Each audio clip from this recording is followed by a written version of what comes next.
Ah, le dropshipping. C'est un mot qui fait rêver, hein.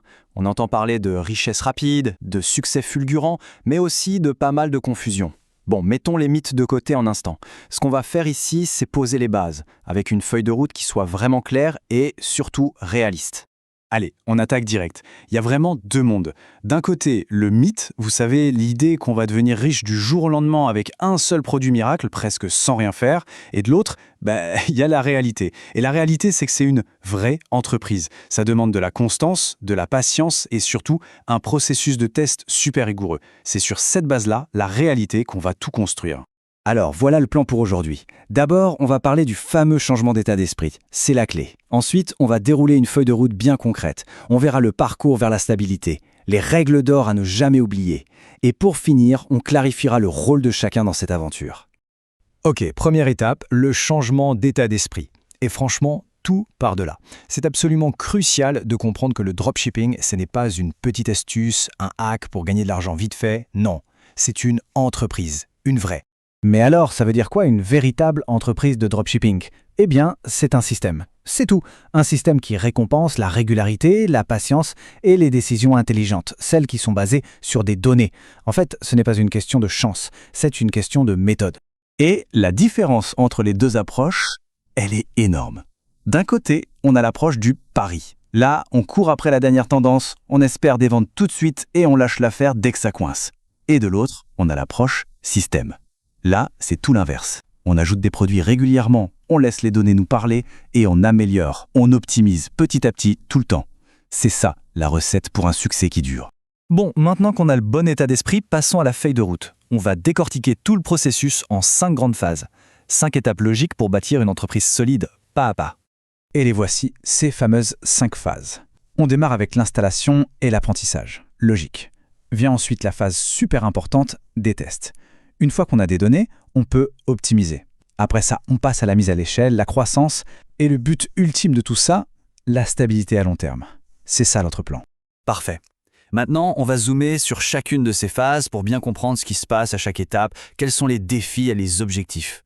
Alors, la phase 1, l'installation et l'apprentissage. C'est le moment de se lancer et on sait que ça peut faire un peu peur. Il y a la boutique à créer, les outils à configurer, ça peut sembler énorme. Mais attention, l'objectif ici, ce n'est pas la perfection, surtout pas. Le but, c'est juste de démarrer, d'avoir quelque chose de fonctionnel et de sécurisé.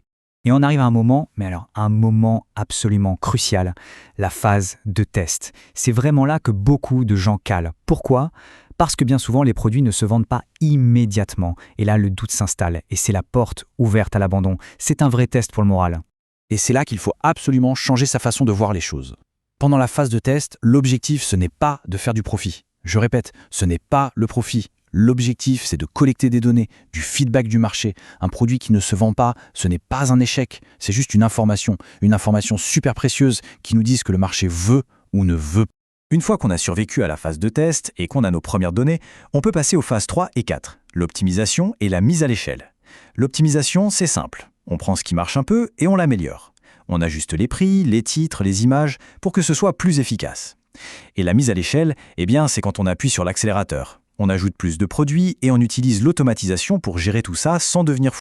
Et il y a une phrase à retenir ici, elle est super importante. On met à l'échelle le volume, pas le stress.